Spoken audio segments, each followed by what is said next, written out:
In 1964, Jacqueline Kennedy announced that the new John F. Kennedy Presidential Library would be a vital center of education and exchange and thought, which would grow and change with the times. Since its dedication in 1979, the library has served as an ever-evolving convener of President Kennedy's values and legacy. Just this past spring, the library reimagined its permanent gallery dedicated to JFK's ideals. Today, we'll look at that new exhibit and meet with those who helped curate and design it on this week's episode of JFK 35. And so, my fellow Americans, ask not what your country can do for you, ask what you can do for your country.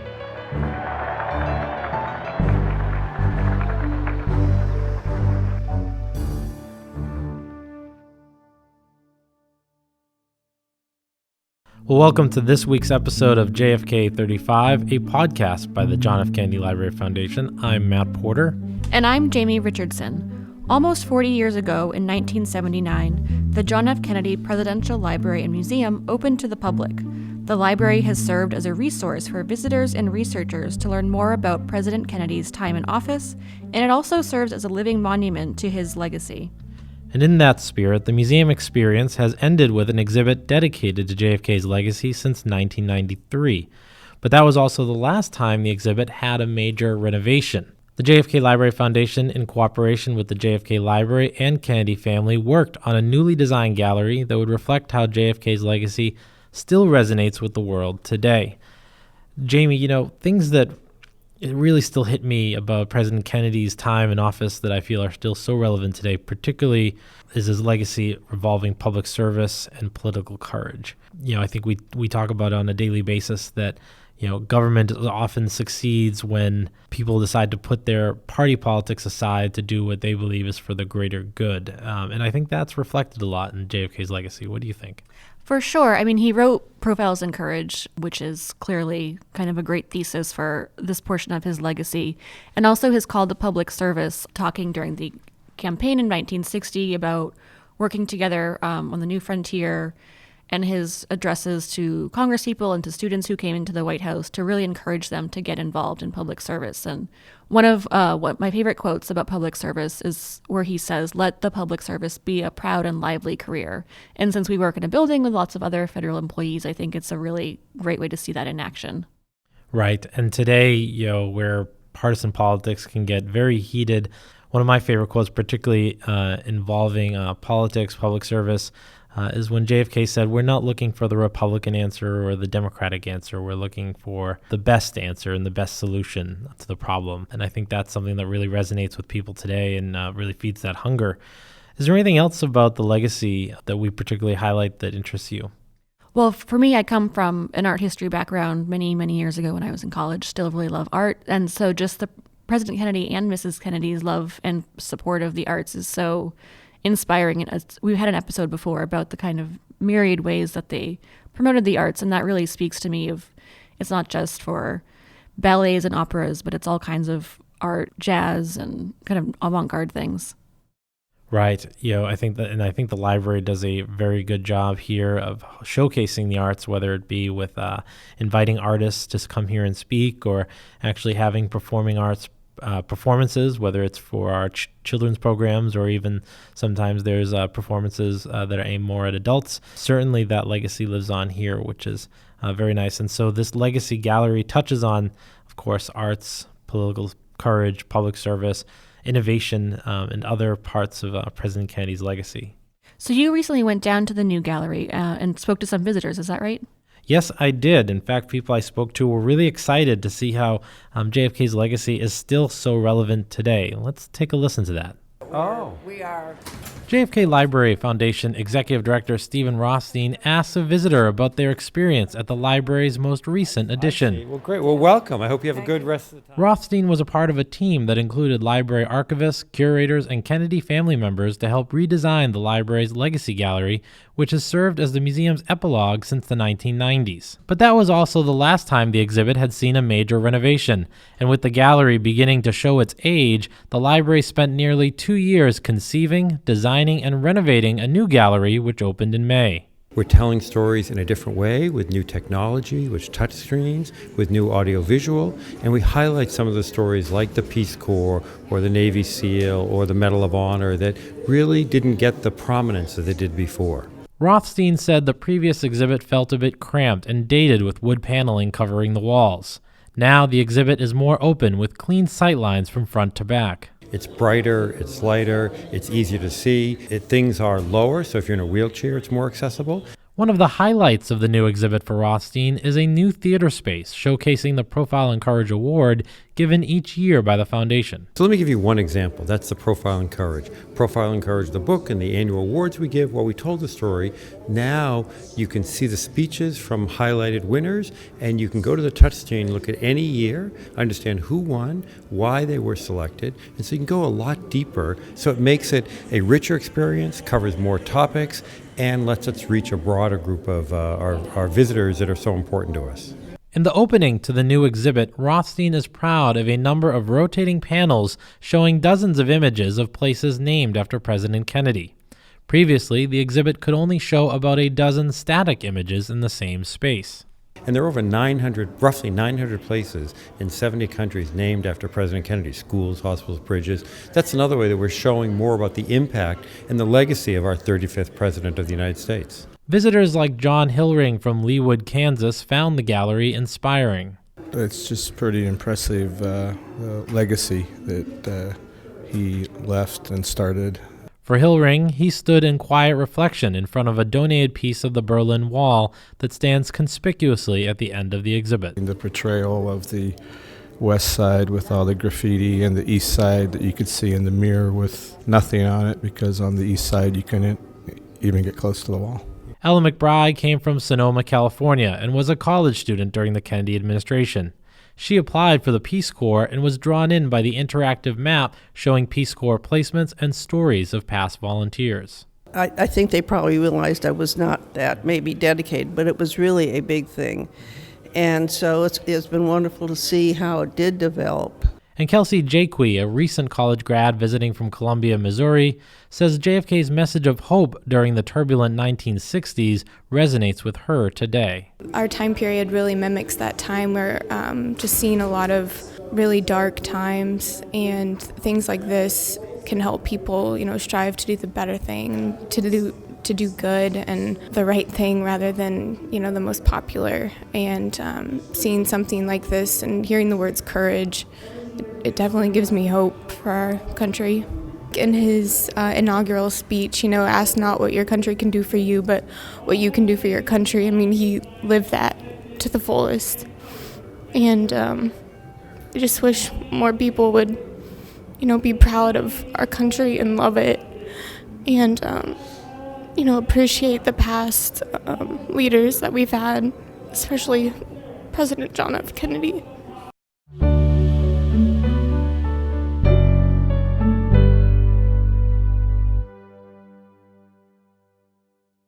And now we're here joined by JFK Library exhibit specialist Jim Wagner and Legacy Gallery exhibit designer Amy Foreman. Jim, Amy, thanks for being here. Our pleasure. Thank you. This exhibit is really amazing, a big facelift that happened this past year. Amy or Jim, tell us, what was it like going in? What were your intentions going in when you were thinking about redesigning the Legacy Gallery? Well, one of the important things for the big change that we are after is to move beyond the early 1960s, which the exhibit galleries to that point, the Legacy Gallery being the last gallery of the museum experience, and at the point where you move from the 1960s Campaign Trail, White House corridor galleries, you are invited to come back to the present and be inspired for the future based on the legacy themes that define President Kennedy's time in office. And can you talk a little bit about what some of those themes are that you were looking to expand on? We define them roughly this way: innovation, inclusion, promoting the arts, public service, global citizenship. And those 5 themes are easily appreciated as the moment you turn the corner and enter the Legacy Gallery, and all the exhibits on display there are meant to be very easy to understand and access and learn more. There's artifacts, there's documents, there's videos that are all integrated and orchestrated so that visitors very easily, hopefully, after a 2-hour or so journey through the other galleries, can take this in and feel uplifted. It's a much more contemporary interior space, and there's light that's filtering into the gallery from the pavilion, the big IMP glass pavilion, which is a feature of the building. And visitors would have seen that when they came through the front door of the building, and this is the moment where they reconnect with that. And we are hoping that to take advantage of that feeling of lightness. Jim, what were some of the items that you guys ended up choosing to be part of this exhibit, and why? Well, that actually was one of the challenges because, as Amy said, the Legacy Gallery is really all about the future.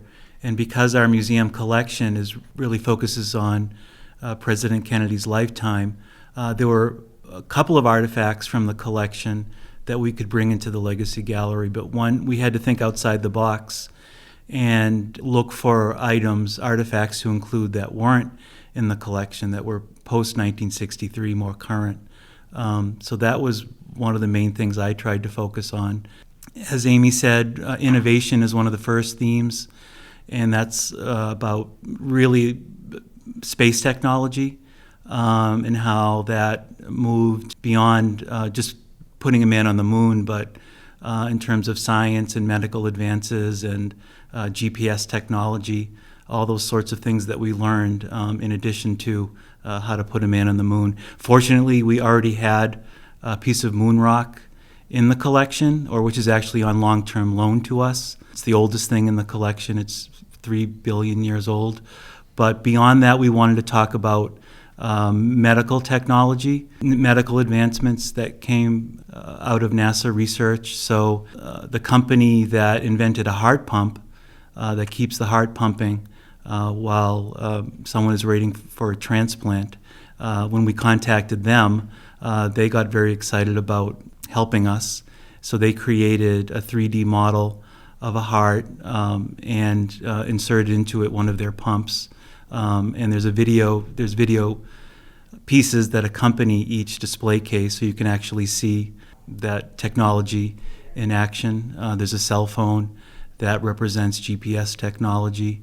The Special Olympics, in terms of innovation, the theme of innovation, the Special Olympics donated a Special Olympics torch in memory of Eunice Shriver. For the arts display, Yo-Yo Ma, who was actually performed for President and Mrs. Kennedy when he was 7 years old and is now, of course, world-famous cellist. He donated, or actually loaned for us, long-term loan, the Kennedy Center ribbon that he was given when he received the Kennedy Center honor. And we thought that was really appropriate because of the focus President and Mrs. Kennedy put on the arts. And of course, the Kennedy Center was named in his memory because of his vision in terms of arts as an integral part of American life. So those are a few of the additions to the collection. Amy, as the designer, what was the challenge of the previous exhibit and how it was laid out versus moving to the design, which is cleaner, more open, sort of what we see now in the library? Well, it was a great opportunity to make a big change. We worked with an architect, Yugon Kim, who was hired on this job, and we were able to gut right back to the base building and so strip away everything that had been there before, which was the only gallery in the museum since 1993 that had not been touched, not been updated in any way. So we knew it was important to make sure that the overall feel of the space felt very different. So we went from this cabinet paneled maple room, working with Roger Westerman on the project, who's a designer, did a beautiful job detailing the display cases, very seamless. So noticeably different than what was there before, and this overall consistent feeling of a contemporary, uplifting space. It's definitely a lot. It feels calmer when you go in there now. When you come out of the museum, you're coming from his presidency. There's a little exhibit, really poignant exhibit about November 22nd, and then you come into this space. It feels much calmer and sort of inspiring and letting you reflect on how President Kennedy has impacted the world since 1963. So are there other considerations that went into the exhibit to think about how to create that response out of people, or how did you think about doing that? Well, I think it was a matter of choreography almost of the elements in the space, where there would be a very straight-on view when you left that rotunda space, a small, that remained from the previous iteration, a small rotunda with recessed windows where there are images of places around the world named from President Kennedy. So that remained a really great way to move from that dark corridor where the November 22nd story is told, and it's like a node. You enter that's very small rotunda. The nice change we were able to take advantage of. Those windows still exist because there's a really nice, almost like a small cathedral feel to it, done by the previous architects. So we just replaced the static backlit images with a series of slowly moving, changing images. So it was an opportunity to take those 9 windows and be able to show a multitude of places around the world named for President Kennedy. And that, at that point, when you make the turn, wanted to also, this time, have the words Legacy of President Kennedy straight ahead, where the material is a very striking reflective blue.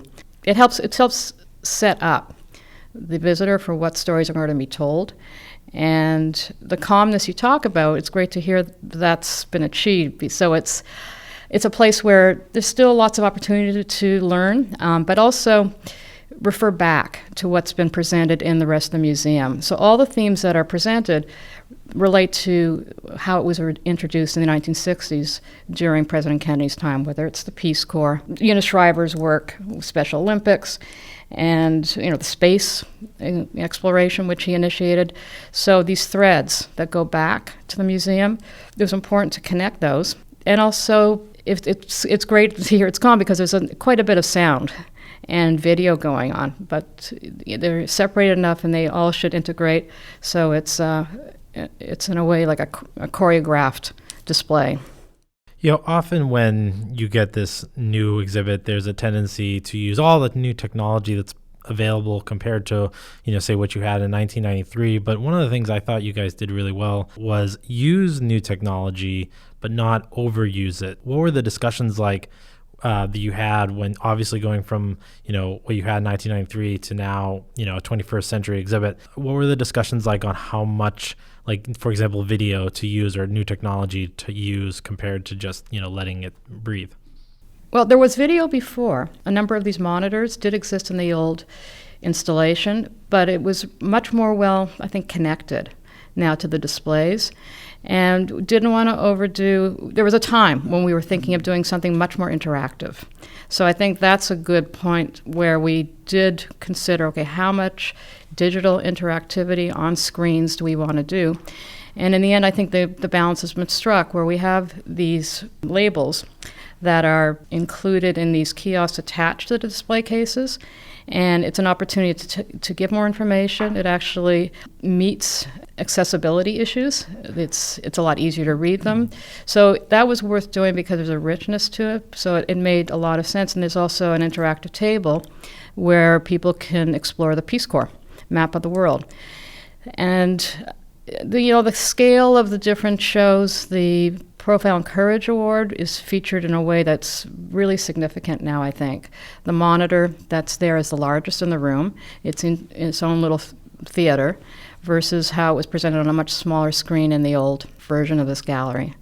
So it was a balancing act and did a fair bit of time testing sound. We have these focus speakers that enabled us to have a few presentations that are close to each other and still keep the sound separate. One thing that I'm really, going back to my comment about it being calm and your comment that there's actually a lot of sound in there, but I think because of those cones or those focus speakers, it makes it, in my mind, the old one, you had video of Senator Edward M. Kennedy talking, you had video of Senator Robert F. Kennedy talking, you have a video about Profile and Courage Award, you have Eunice Shriver talking about Special Olympics, or Dean Kennedy Smith, or somebody talking about something else. So there was just so much noise, and it's very lively and very much maybe in keeping with the Kennedy spirit, but this one just seems so much more, it lets you sort of focus on an individual aspect, and I really appreciate that.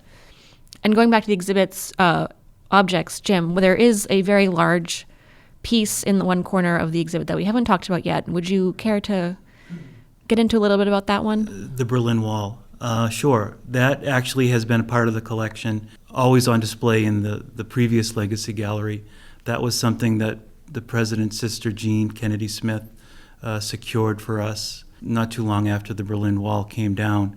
But what I think was better envisioned by Amy and the other designers and the architect was telling more of the backstory of what was the Berlin Wall, why was it put in place, where exactly was Berlin. The graphic that was created by Paul Monti, the graphic designer that helps us with our exhibits, I think is really brilliant, because I'm not even sure that I was aware that East and West Berlin were smack dab in the middle of the segregated East Germany, surrounded by, I just didn't understand the placement of it. So I think Paul created a graphic that makes it easy to understand geographically where it was and what the difficulty was. The film that we put together, I hope, is very evocative of sort of the grimness and the difficulty of the Berlin Wall, and how inspiring it was when it came down, the world reaction and the celebrations immediately thereafter.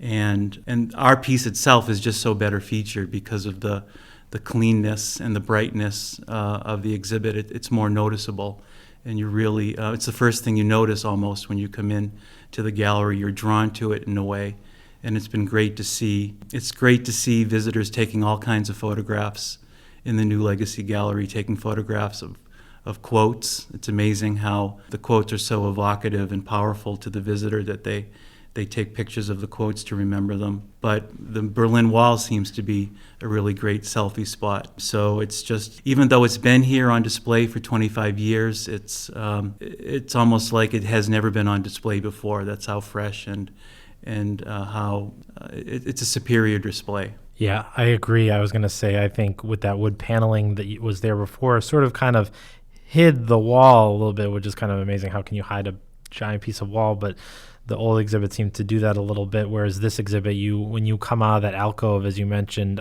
Amy, you see the wall right at the other end, and you're almost drawn to it. I think we're closing up on time here, but I think one thing we want to ask you both is, as exhibit designers, people who work in museum exhibits, what's it been like working on this project, particularly not just creating a new exhibit, but an exhibit that covers such an important topic and a difficult topic like summarizing the legacy of President Kennedy?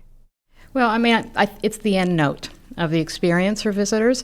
So with that, you feel like, okay, how do we strike that balance, make it memorable? It's the last thing people see. How they connect what they're seeing in Legacy to the rest of the experience. So there's something that's very coming back to the beginning, being something that will achieve the inspirational quality that everybody on the team was hoping for. It was great. Ed Schlossberg was a great inspiration himself as we worked through all these ideas and moved from different ways to tell the story to where we ended up. And I think we're all pleased. And for our listeners, that Ed Schlossberg is Ambassador Caroline Kennedy's husband.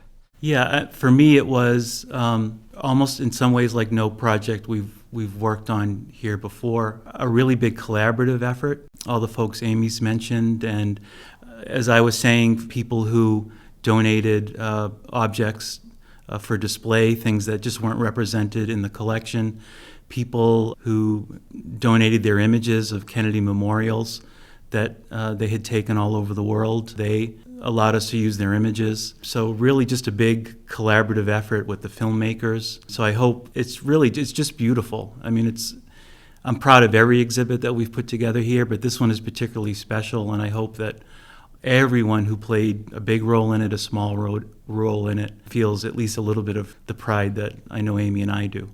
Well, thank you guys both for telling us a little bit about what it came to be to make that exhibit. We appreciate your time. We hope to have you back on again about the next exhibit you guys work on. Thank you. Thank you, too. Thanks.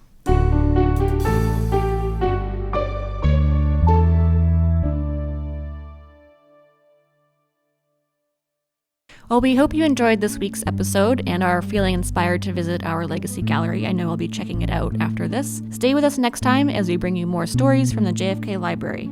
If you have questions or story ideas, email us at jfk35pod@jfklfoundation.org or tweet at us at JFK Library using the hashtag JFK35. You can also follow us on Instagram and Facebook.